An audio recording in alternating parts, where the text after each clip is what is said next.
Assalamualaikum warahmatullahi wabarakatuh. Alhamdulillah bisa membuat video lagi. Dan di video kali ini aku akan membagikan bagaimana aku mengelola keuangan rumah tangga setiap bulannya. Biasanya sesaat setelah gajian atau beberapa hari sebelum gajian, aku membuat rencana anggaran rumah tangga untuk 1 bulan ke depan. Setiap bulannya, aku membagi pemasukan yang aku peroleh ke dalam 3 pos. Cara ini aku peroleh dari internet ketika aku mencari cara untuk membagi pemasukan tiap bulannya, dan aku menemukan teori dari pakar keuangan Amerika Serikat bernama Elizabeth Warren yang membagi ke dalam 2 prinsip. Yang pertama ada prinsip 50-20-30. 50%-nya untuk kebutuhan sehari-hari, 20% untuk tabungan dan investasi, sedangkan 30% untuk hiburan. Kemudian yang kedua ada prinsip 60-20-20, itu juga sama, 60% untuk kebutuhan sehari-hari, 20% untuk tabungan dan investasi, dan yang ketiga untuk hiburan. Dan waktu itu aku lebih cocok dengan prinsip 60-20-20, di mana 60% untuk kebutuhan sehari-hari, 20% untuk tabungan dan investasi, dan 20% lagi untuk hiburan.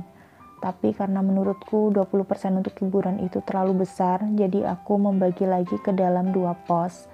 Yang pertama ada pos dana sosial sebesar 10%, di mana peruntukannya untuk sedekah, untuk kondangan, dan untuk hadiah. Sedangkan yang kedua ada pos quality time sebesar 10%, yang biasanya aku peruntukkan untuk jalan-jalan bersama keluarga dengan pasangan, untuk beli cemilan dan untuk nonton, serta aktivitas lainnya bersama keluarga. Nah, sekarang aku akan menunjukkan cara membagi kebutuhan sehari-hari yang porsinya 60%. Mula-mula aku akan membuat daftar tagihan rutin yang harus aku bayar setiap bulannya, yang nominalnya biasanya sudah pasti karena sudah bisa kita perkirakan. Seperti tagihan listrik, tagihan PDAM, pulsa dan kuota, kemudian ada iuran keamanan dan kebersihan, serta tagihan rutin lainnya yang wajib dibayar dan gak boleh terlewatkan. Dan kalau misalnya kita punya hutang, jangan lupa prioritaskan pembayaran hutang ke dalam kelompok kebutuhan sehari-hari. Tapi karena aku sedang tidak memiliki hutang, makanya untuk pos pembayaran hutang tidak aku masukkan ke dalam tagihan rutin. Pada saat aku masih punya hutang dulu, sebenarnya aku hanya membagi pemasukanku ke dalam 2 pos saja. Yang pertama adalah 20% minimal untuk tabungan dan investasi, sedangkan yang 80% itu untuk prioritas membayar hutang dan sisanya untuk kebutuhan sehari-hari. Jadi dulu aku sangat fleksibel, yang penting hutangnya bisa aku bayar tepat waktu, baru sisanya untuk tagihan rutin dan kebutuhan sehari-hari lainnya. Nah, ini untuk makanan aku tuliskan 500.000, alasannya karena aku masih berdua dan aku asumsikan per hari itu 15.000 untuk 2 orang, dikali 30 berarti 450.000, dan tambahan 50.000 itu untuk membeli buah. Nah, kalau dijumlahkan untuk tagihan rutin dan makanan baru 1.050.000. Jadi untuk menggenapkan 1.200.000 untuk perlengkapan rumah itu aku sisanya aja 150.000 rupiah. Nah, begitulah cara aku membagi pos kebutuhan sehari-hari. Setelah selesai membuat rencana anggaran bulanan, berikutnya aku akan membuat label yang nanti akan aku tempel pada amplop plastik yang telah aku beli beberapa hari sebelumnya. Rencananya aku akan mempraktekkan metode Kakeibo.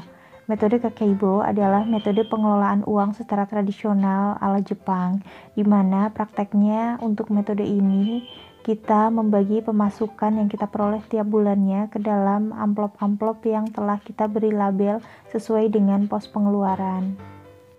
Namun, sebenarnya aku tidak mempraktekkan metode Kakeibo secara 100%, sebab kalau aku melihat teori dari metode Kakeibo, sebenarnya metode ini membagi pengeluaran ke dalam 4 kategori, yaitu untuk kebutuhan survival, kemudian ada untuk keperluan opsional, keperluan culture, dan satu lagi adalah keperluan ekstra.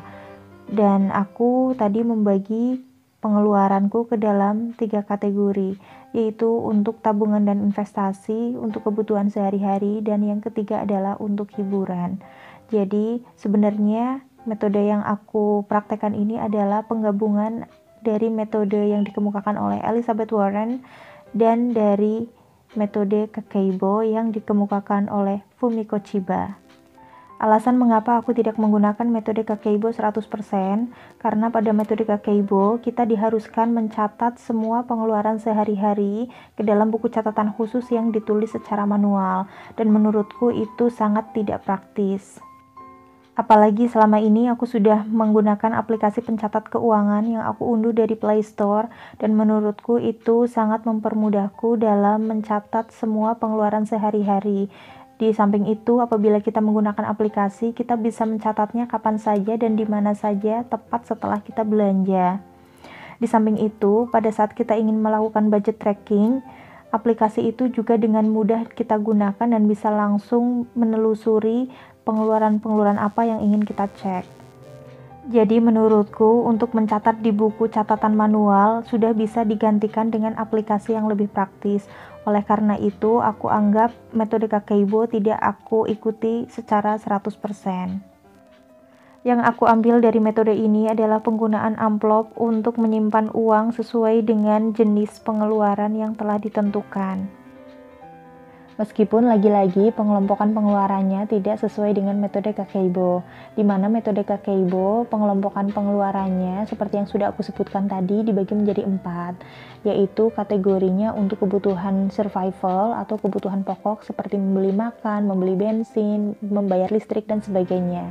Kemudian yang kedua ada kebutuhan opsional atau kebutuhan yang tidak mendesak seperti makan di luar, jalan-jalan, dan belanja tidak mendesak.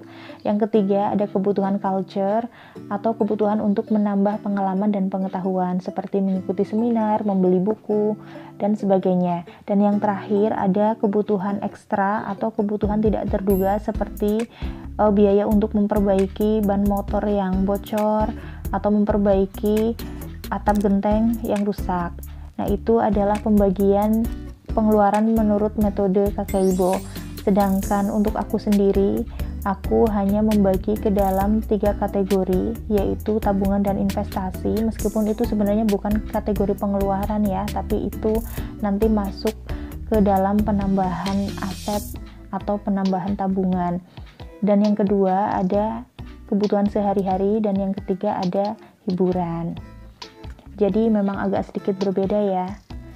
Dan ini aku sedang mempraktekkan pembuatan label dengan menggunakan metode Kakeibo yang dimix dengan metode dari Elizabeth Warren. Karena ini pertama kalinya aku mengelompokkan uang ke dalam amplop-amplop, aku tidak tahu apakah metode ini benar-benar cocok atau enggak untukku. Karena biasanya aku hanya berkonsentrasi minimal 20% dari penghasilanku bisa aku sisihkan untuk ditabung, sedangkan 80% sisanya harus cukup untuk membayar hutang kalau ada dan untuk memenuhi kebutuhan sehari-hari.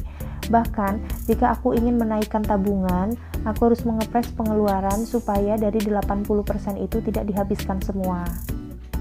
Nah, kembali ke masalah budgeting atau penganggaran keuangan. Sebetulnya di awal pada saat aku membuat rencana anggaran keuangan bulanan, aku hanya mencantumkan pemasukan dari pos gaji yang sudah rutin diterima setiap bulan. Padahal sebetulnya yang namanya penghasilan itu kan tidak hanya dari gaji yang sudah rutin. Terkadang kita misalnya melakukan lembur, mendapatkan insentif lembur, ada tunjangan-tunjangan yang sifatnya insidental, atau misalnya kita mendapatkan bonus tahunan dan sebagainya. Dan itu aku mengelolanya secara terpisah. Beginilah caraku mengelola pemasukan lain-lain. Aku tetap memprioritaskan untuk dimasukkan ke dalam tabungan atau investasi sebesar 50%. Sedangkan yang 25% aku alokasikan untuk sinking fund atau keperluan terencana di masa yang akan datang. Dan yang 25% biasanya aku alokasikan untuk kebutuhan hiburan atau untuk senang-senang. Sekian dulu videonya ya. Thanks for watching. Wassalamualaikum warahmatullahi wabarakatuh.